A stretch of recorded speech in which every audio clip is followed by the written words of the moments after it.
Pharma city పైన హరీష్ రావు కొత్త రాగం వినిపిస్తున్నారని పరిగి ఎమ్మెల్యే డాక్టర్ రామ్మోహన్ రెడ్డి అన్నారు.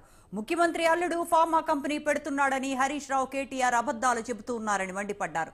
తాను రాజీనామా సవాల్ చేస్తే ఇప్పటి వరకు కేటీఆర్ స్పందించలేదన్నారు. తమ బండారం బయటపడుతుందని హరీష్ రావు అబద్దాలు చెబుతూ ఉన్నారని అన్నారు. సురేష్ అనే వ్యక్తి మాజీ ఎమ్మెల్యే నరేందర్ రెడ్డితో 71 రోజుల్లో 84 సార్లు ఫోన్లో మాట్లాడారని రిమాండ్ రిపోర్ట్లో స్పష్టం చేశారని చెప్పారు.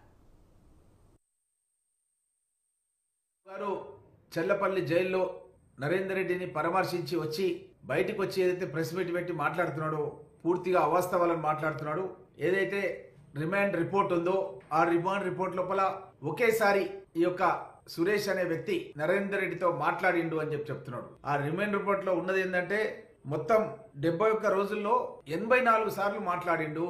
71 రోజుల్లో 84 సార్లు మాట్లాడిండు అనేది రిమాండ్ రిపోర్ట్ లో చాలా క్లియర్ గా టైప్ చేసింది ఉంది. అయినా సరే ప్రజల్ని తప్పిదోవ పట్టించడానికి ఒకేసారి మాట్లాడిండు అని చెప్పి అవాస్తవాలను మాట్లాడడం అనేది చాలా బాధాకరం.